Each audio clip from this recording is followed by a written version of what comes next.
मुझे जरा एक बार गाइज कितने हेडिंग हुए हैं? फर्म एंड पार्टनरशिप और एलएलपी। अच्छा, तुमको मैंने डिफरेंस निकाल के लाने के लिए बोला था, हाँ है ना? ओके, तुमने बुक से तो कॉपी नहीं किया ना? अच्छा, कैरेक्टरिस्टिक्स के हिसाब से डिवाइड किया है। चलो एक बार टैली करते हैं। तो सबसे पहले फर्म और जो एलएलपी का डिफरेंस है उसके अंदर मैंने आपको बोला था कैरेक्टर यूज करने हैं कंपनी के। बोलो हाँ या ना?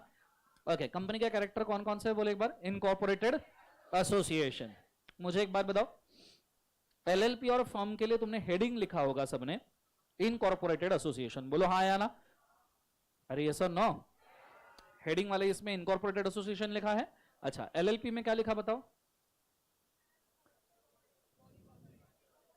मैं डिक्टेट करता हूं, फटाफट लिख लो। अगर आपका गलत होगा तो लिख लो, सही होगा तो ऐसे ही रखना। LLP needs to be incorporated, LLP needs to be incorporated formally. LLP needs to be incorporated formally by members. Formally by members. Full stop. Full stop. Firm के अंदर मुझे बताओ, फर्म कितने टाइप्स की होती है बच्चों? दो टाइप, एक रजिस्टर्ड, दूसरा बाय एस्टोपल। तो आपको इनकॉर्पोरेट करना जरूरी है क्या फर्म? नहीं, नहीं भी किया तो बाय एस्टोपल हो सकता है। बोलो हाँ या ना? सो लिखना, the firm can be registered or by estoppel. The firm can be registered or by estoppel, or by estoppel. So it need not be incorporated. So it need not be incorporated. इसको incorporate करने की जरूरत नहीं है। लिख लिया सबने हाँ या ना? Okay, point number 2, incorporated association के बाद दूसरा डिफरेंस क्या लिखा होगा आपने? Artificial judicial person. हेडिंग में दूसरा डिफरेंस लिखा है सबने, आर्टिफिशियल जुडिशियल पर्सन। सब जन बोलो हाँ या ना? ओके, उसमें आपने एलएलपी में क्या लिखा? LLP is a separate artificial person, नैसर्गिक नहीं कृत्रिम है, लिखा ना? आर्टिफिशियल पर्सन है। फर्म में क्या लिखा? Firm is need not be incorporated or it can be incorporated, so separate artificial judicial person he character उसको नहीं लगेगा। तो एलएलपी में लिखना, LLP is incorporated separately by partners. LLP is incorporated separately by partners, so it is a artificial person. Separately incorporated by partners, so it is a artificial person. Regular book घेऊन ये ना फाउंडेशनचं. Incorporated separately by partners, so it is a क्या बोले एक बार उसे? Artificial person. Firm के अंदर फर्म कैन बी रजिस्टर्ड और by estoppel, firm can be registered और by estoppel.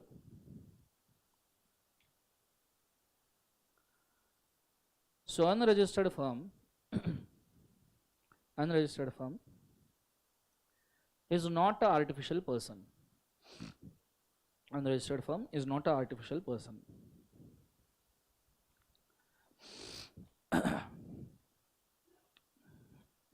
Point number 3, heading 3। अच्छा, आर्टिफिशियल जुडिशियल पर्सन के बाद में क्या है? Separate legal entity. तो सेपरेट लीगल एंटिटी में एलएलपी में क्या लिखा? It is separate from its partners, can contract in its own name. ये दो पॉइंट लिखना जरूरी, तो लिखना एलएलपी में the LLP is separate from its partners, LLP is separate from its partners and it can contract in its own name, and it can contract in its own name.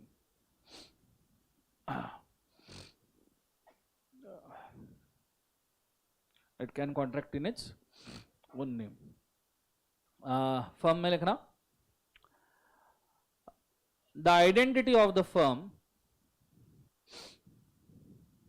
the identity of the firm is the identity of the partners mutually. Identity of the firm is the identity, regular wala, is the identity of the partners mutually. In such a case,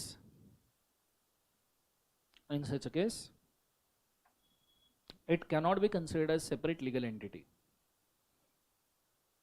it can not be considered as separate legal entity, क्योंकि अगर ये separate legal entity रहता तो कोई भी partner add हो या delete हो, फर्म डिसॉल्व करने की जरूरत क्या पड़ती? सबको समझ में आ रहा है कॉर्नर्स? अरे उधर सबको आ रही है, आ रहा है नहीं आ रहा है? बोलो हाँ या ना। लास्ट बेंचेस क्या बोला? रिपीट करूं? पहले सर्दी हुई है, मेरा दिमाग नहीं चल रहा, ऊपर रिपीट क्या बोला मैंने, एक बार बोलो। The firm is identity of the partners, सो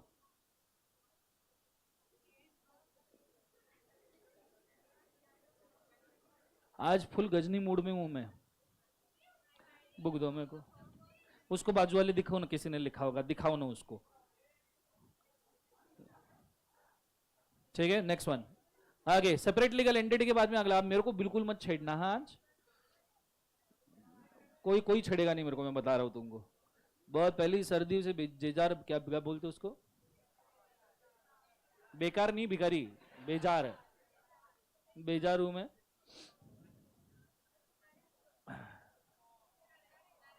सीना को रेस्ट देंगे, बचे हुए बॉडी का क्या? Next one. So separate legal entity के बाद में अगला वाला क्या है? सेपरेट लीगल एंटिटी के बाद अगला क्या है? मेरे को जल्दी कोऑपरेट करो, मैं बाहर हूं, मैं तुमको बम फोड़ दूंगा यहां पे। अगला perpetual succession.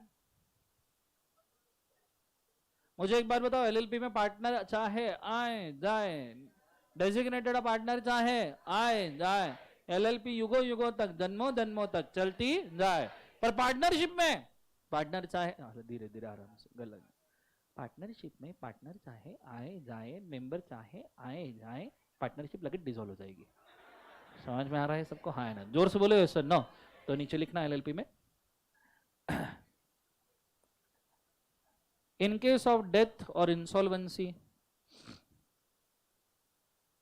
in case of death or insolvency or retirement of the partner, death or insolvency or retirement of the partner, LLP still continues, LLP still continues with the new partners, with the new partners,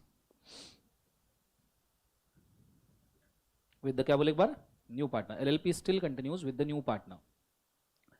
और firm में क्या लिखोगे? Firm में in case of death और insolvency और addition of the partner, in case of death or insolvency or addition of the partner, the partnership gets dissolved, the partnership gets dissolved।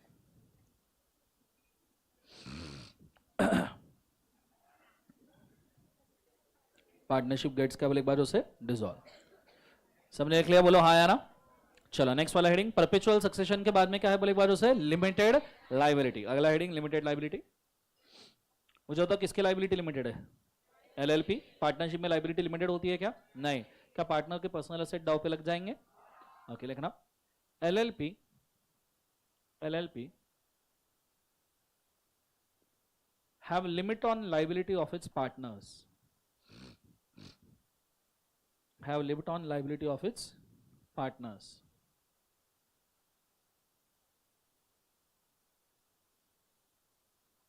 limit on liability of its क्या बोले एक बार उसे? partners, up to the amount promised, up to the amount promised।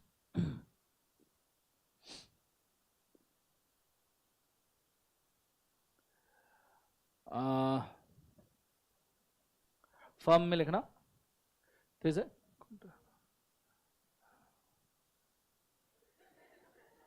दोनों firm में लिखना इन case of firm, in case of firm there is no limit on liability of the partners, no limit on liability of the partners, so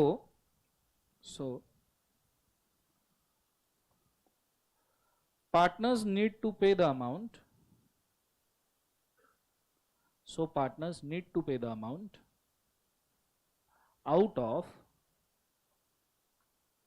their personal assets, out of their personal assets in case of excess liability, personal assets in case of excess liability। TV, fridge, washing machine, सोने की थाली, चांदी का चम्मच, बीवी के गहने और जितने भी बच्चे हैं सबके डायपर। लिख लिया सबने? लिमिटेड लाइबिलिटी के बाद में क्या होता है? Common seal. कल हमने देखा था कॉमन सील के ऊपर कि एलएलपी में भी ये इतना अप्लीकेबल नहीं है, तो फर्म में तो पॉइंट ऑफ डिफरेंशिएशन नहीं होगा। और कॉमन सील के बाद में ट्रांसफर ऑफ शेयर नहीं हो सकता। अगला वाला separation of ownership from management. And सबसे आखिरी क्या है? Separate property. अगला heading separate property. Points match हो रहे हैं या नहीं हो रहे हैं? होमवर्क करके आए थे क्या सब लोग? फास्ट ट्रैक वाले नहीं करके आए होंगे नालायक लोग, मेरे को मालूम है। बजाना पड़ता तुम गुरु को 2 मिनट दे रहा। सो लिखना सेपरेट प्रॉपर्टी। सेपरेट प्रॉपर्टी के अंदर एलएलपी के अंदर लिखना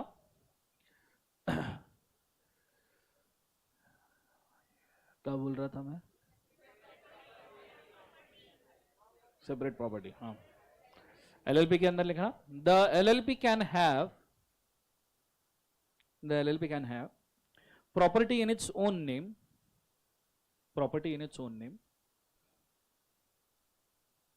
through a contract,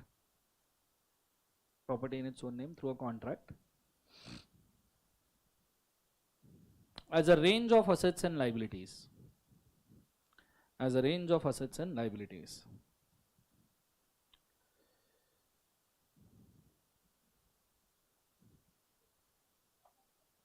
As a range of assets and क्या बोले एक बार उसे? liability.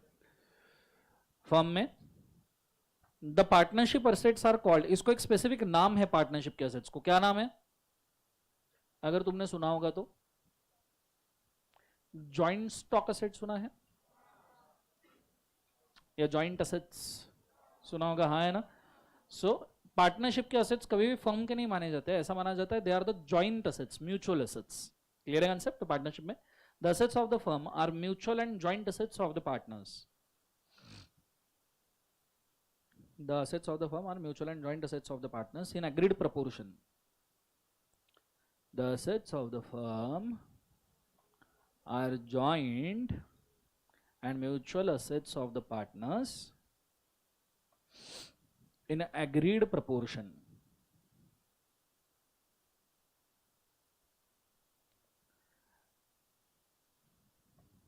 Full stop. लिख लिया सबने? ओके, अब यहां पे सभी कैरेक्टर कंपनी के खत्म हुए, पर कुछ एडिशनल पॉइंट्स मुझे आपको लिखवाने हैं।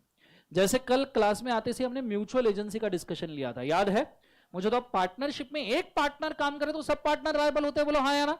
पर मैंने कल बोला था एलएलपी के केस में एक पार्टनर काम करे तो सिर्फ एलएलपी लायबल होता है, बचे हुए पार्टनर्स लायबल नहीं होंगे। But mutual agency is restricted till the LLP only. Clear है कंसेप्ट? तो लिखना नेक्स्ट म्यूचुअल एजेंसी। अगला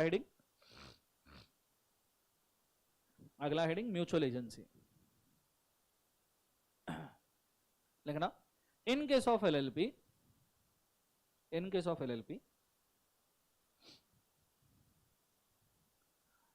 the partner can bind, in case of LLP the partner can bind only LLP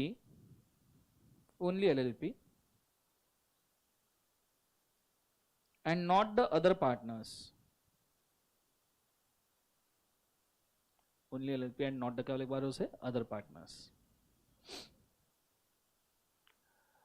firm के अंदर मुझे बताओ फर्म लायबल होता है या सभी पार्टनर्स लायबल होते हैं?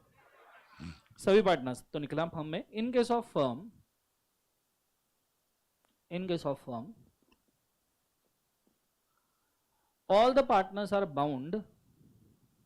In case of firm, all the partners are bound by the act of one partner.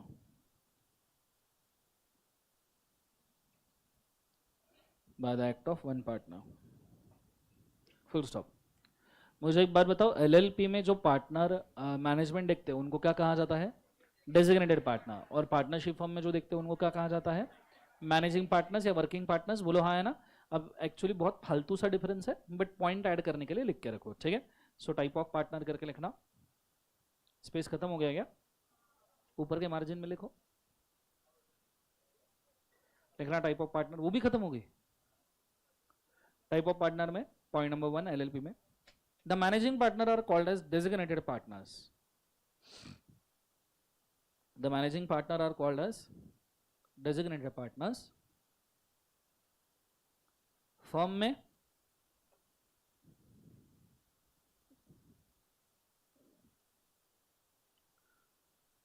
they are called as working or managing partners. They are called as working or managing partners.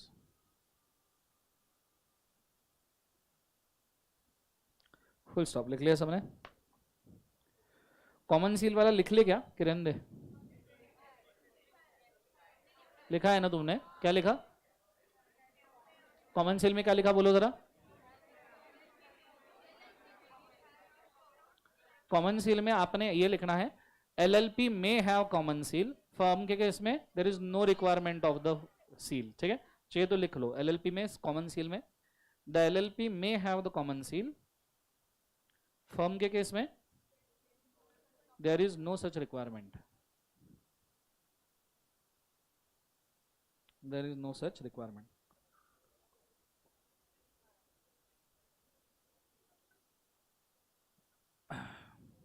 चलो लिखना हो गया everybody? Yes और no? यहां आपका difference खत्म होता है LLP का और किसका बोले बाद उसे फर्म का.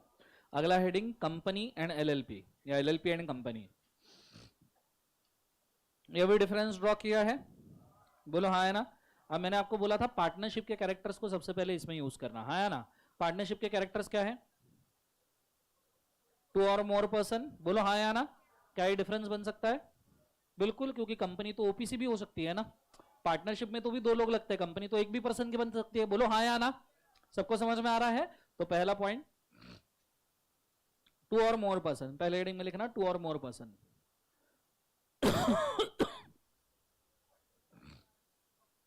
टू और मोर पर्सन. उसके अंदर लिखना LLP में the LLP should have minimum two और more partners. LLP should have minimum two or more partners.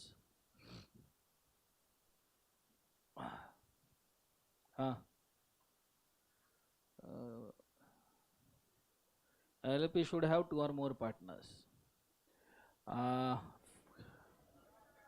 Company में लिखना the company can be formed even with one member.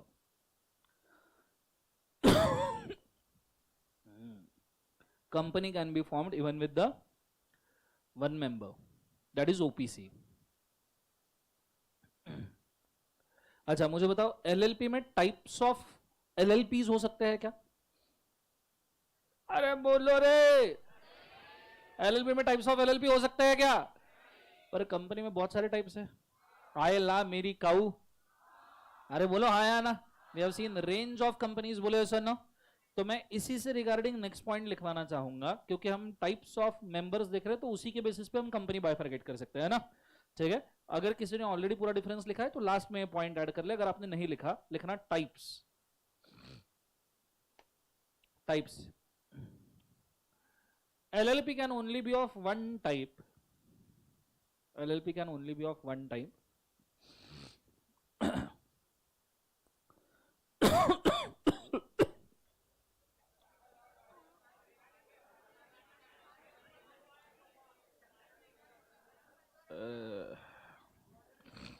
गरम पानी नहाना है क्या? एक सेकंड.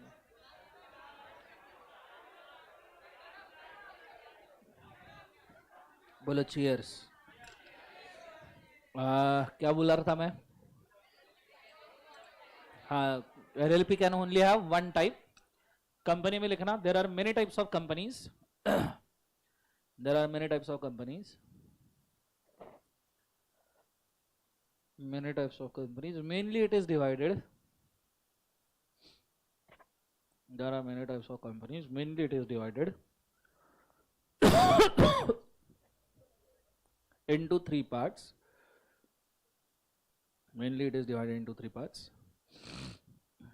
कौन कौन से? सब जन बोलेंगे कौन कौन से? OPC, private, public. लिख दो into three parts. OPC, private, public. Section code करना मत भूलना. याद है क्या? क्या क्या है?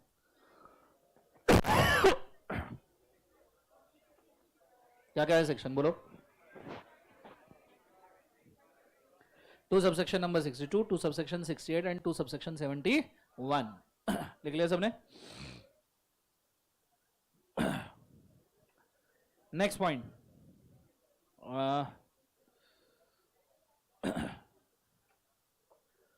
फिर पार्टनरशिप का दूसरा कैरेक्टर क्या था? 2 और more person coming together to conduct a business. अब मुझे एक बात बताओ, कंपनी भी बिजनेस करने के लिए बनती है? गलत. चैरिटेबल कंपनी भी तो बन सकती है. सो कंडक्ट द बिजनेस करके हेडिंग डालना, अगर नहीं लिखा है तो.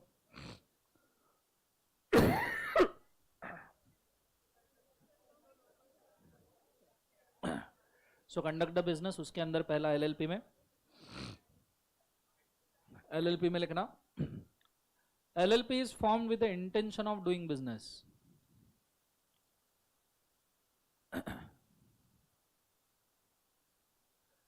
LLP is formed with the intention of doing business and not charity.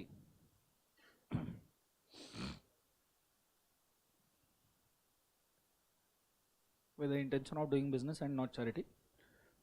Beta focus please.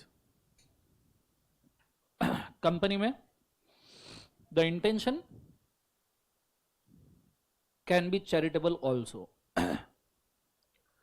Company में the intention can also be charitable.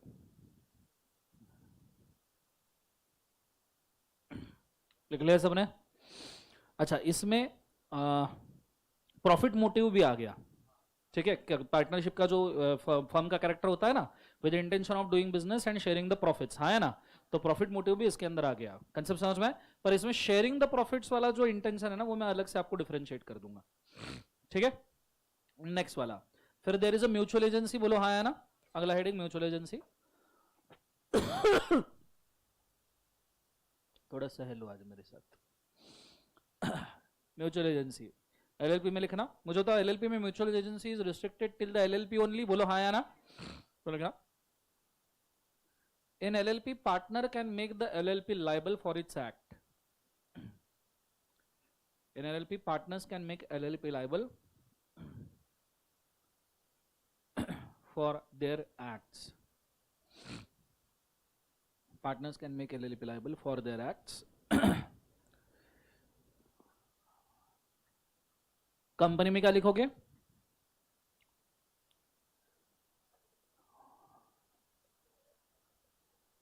कुछ लिखा कि नहीं लिखा? किसी ने तो लिखा होगा. क्या लिखा? अरे नशा मेरे को हुआ है, तुमको हुआ है? बोलो ना. लिखो. इधर सूझ नहीं रहा जीवन में. तो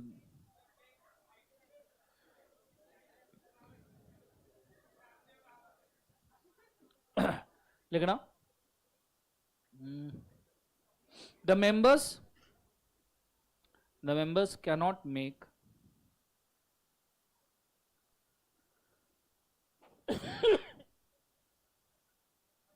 the members cannot make company or other members, the members cannot make company or other members liable for their acts. Company और other member liable for their क्या बोले उसे acts. Full stop. Mutual agency के बाद में क्या है? बोलो. म्यूचुअल एग्रीमेंट हो गया, intention to do the profit भी हो गया. अब प्रॉफिट के ऊपर ही मैं नेक्स्ट पॉइंट लिखवा रहा हूं. लिखना sharing of profits. Next heading sharing of profits.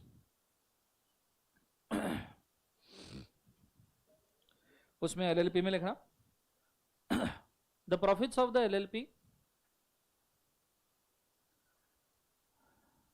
the profits of the LLP are shared amongst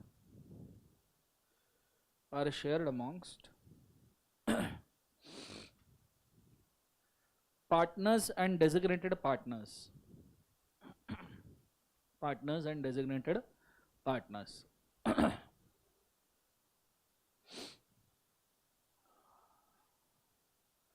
company में the profits of the company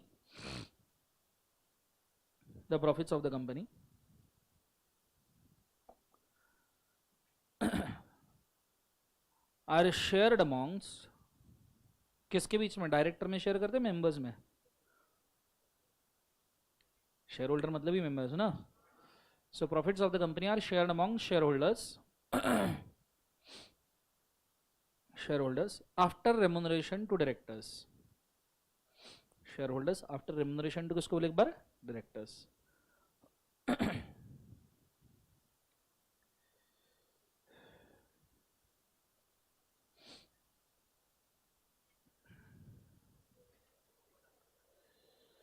next heading management.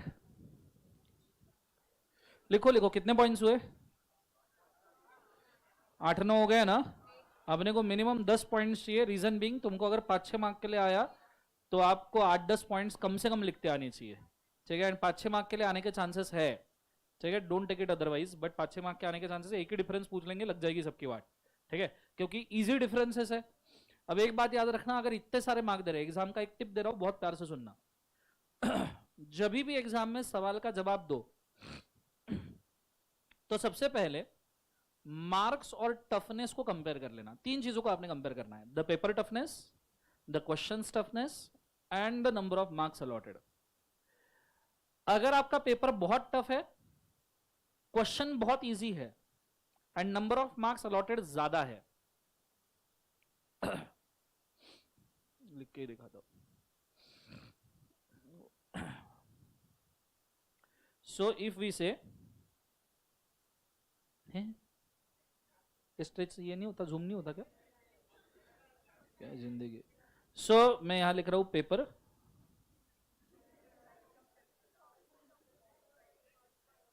इसमें भी साइज रहता क्या,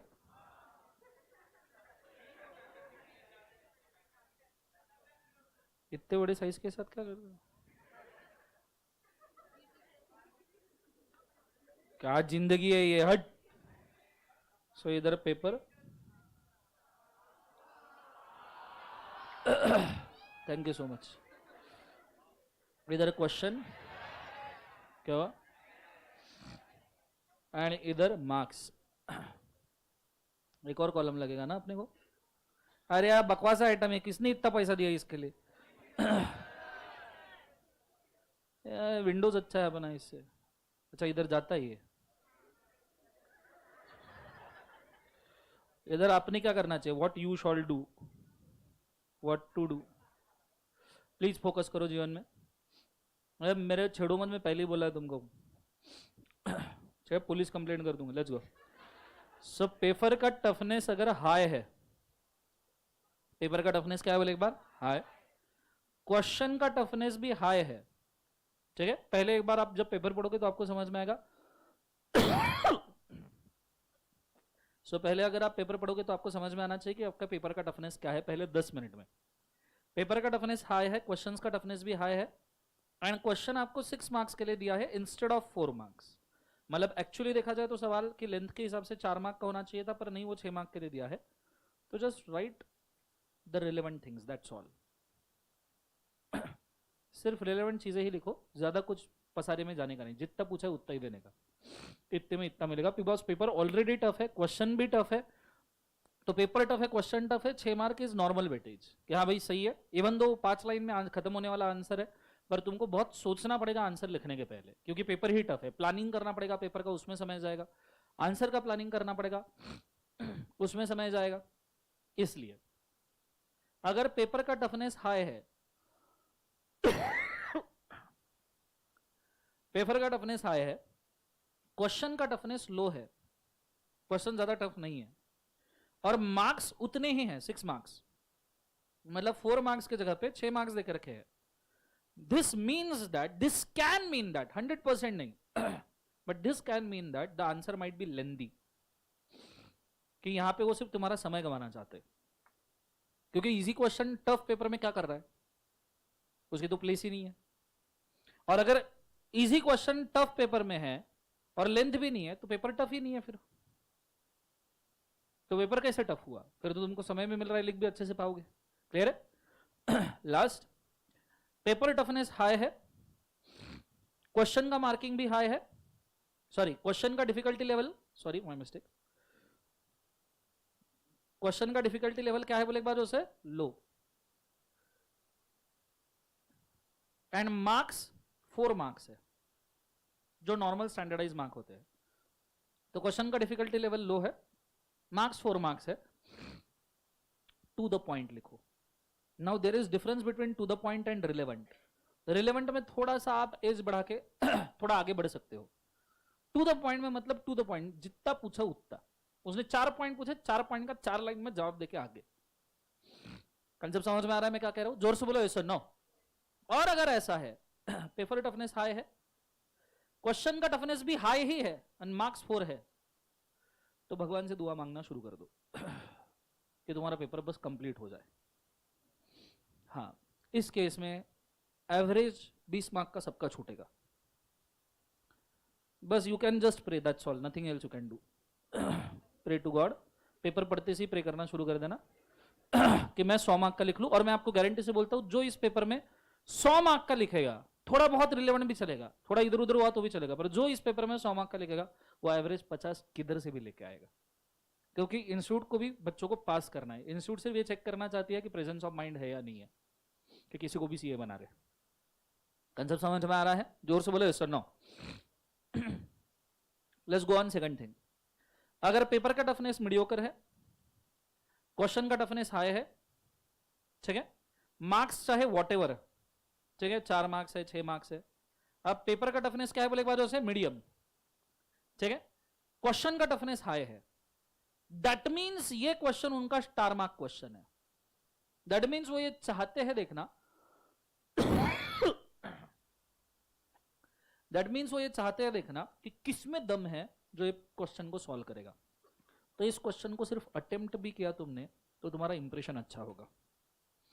क्योंकि मीडियोकर पेपर में टफ क्वेश्चन कर क्या रहा है, मीडियोकर क्वेश्चन पेपर में टफ क्वेश्चन डाला है, मतलब वो सिर्फ चेक करना चाहते कि भाई कितने लोगों के में दम है कि वो ये क्वेश्चन को ऑप्ट करे। कंसेप्ट समझ में आ रहा है मैं क्या कह रहा हूं? बोलो हाँ या ना। पेपर मीडियोकर है, क्वेश्चन लो है, या फिर मीडियोकर है, तो ऐसे केस में ये 6 मार्क के लिए आ ही नहीं सकता। इंस्टीट्यूट पागल नहीं है। तो ये 6 मार्क का बनेगा नहीं, 4 मार्क, गेम ओवर। इसमें जितना लग सकते हो लिखो, put all relevant content. Relevant क्या वाले उसे कंटेंट, जितना रिलेवेंट है, टू द पॉइंट नहीं, रिलेवेंट, ठीक है, देने का। लेकिन वही अगर ये 6 मार्क का है, इन केस अगर आया 6 मार्क का, तो लिखते जाओ, जितना लेंदी आंसर लिख सकते हो लिखो, सब डालो उसमें, ठीक है। जितना पसारा मालूम है कि उसने पूछा कि भाई साहब कॉन्ट्रैक्ट एक्ट में कॉन्टिजेंट कॉन्ट्रैक्ट के साथ में क्या होगा, तो लिख दो साले को public company shall have 7 members. ना ना इतना भी मत करना। I am just giving an example, please don't do like this. So I mean to say contingent contract का जितना कुछ आपको रिलेवेंट कॉन्टिजेंट कॉन्ट्रैक्ट का आपको जितना रिलेवेंट चीज मालूम है वो सब लिख लेना, ठीक है। Next, focus please. Paper mediocre है, क्वेश्चन एकदम लो लेवल का है और 6 मार्क मिला है, ऐसी कोई चीज एग्जिस्ट नहीं करती।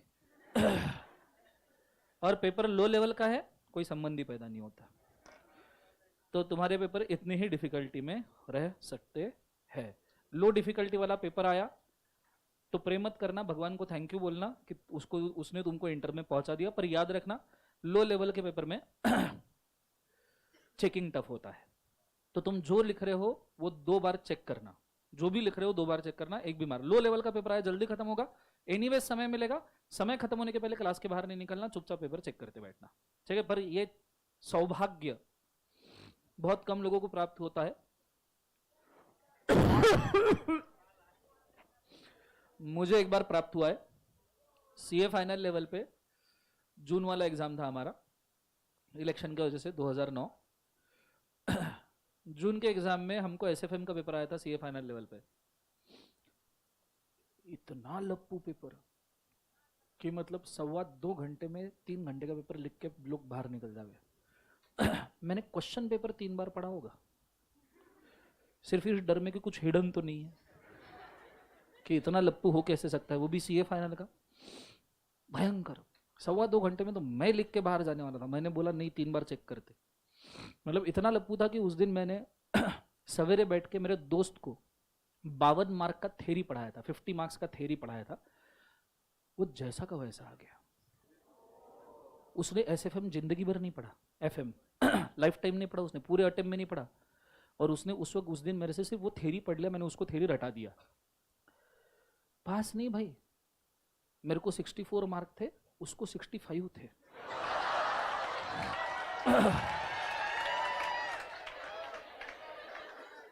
जिसने 6 महीने नहीं पढ़ा उसने एक नहीं पढ़ा, मैं यहाँ पे 2-2 3-3 मॉड्यूल सॉल्व करके बैठा हूँ जीवन में। सिर्फ मेरा गलती ये हुआ, मैंने थ्योरी देख के सोचा थ्योरी तो कभी भी फास्ट लिख लूंगा मैं, पहले प्रैक्टिकल प्रॉब्लम सॉल्व कर लेता हूँ।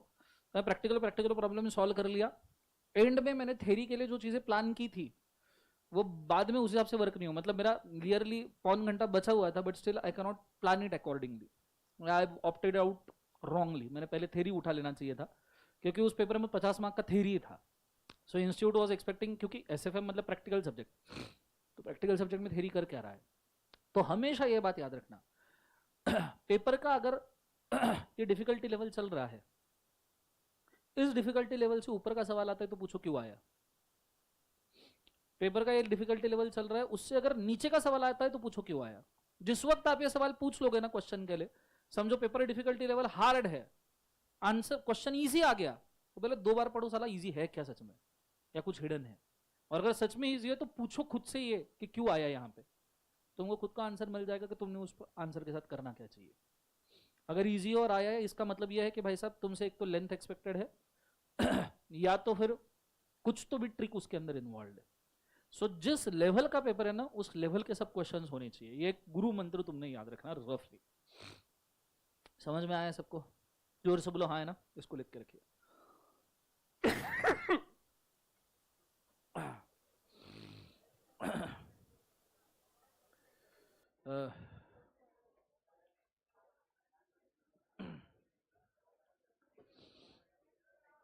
लिखना है नहीं लिखना है? लिखो फास्ट।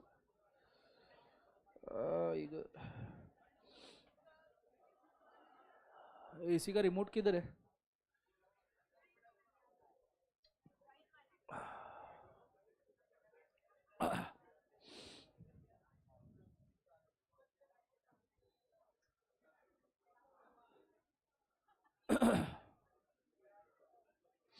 चलो डन। लिख लिया सबने?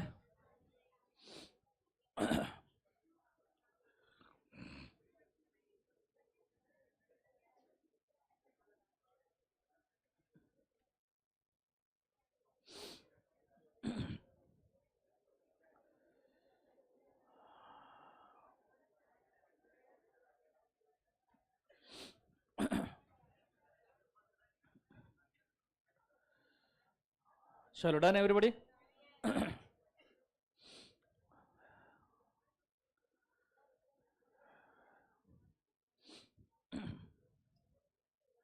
आगे लिखना हो गया हो तो मैं थोड़ा 5 मिनट जल्दी छोड़ना चाहूंगा आज आपको, मेरी हो गई है हालत। So this is all for today. Have a thank you बोलो, जोर से बोलो। चलो good day, God bless you.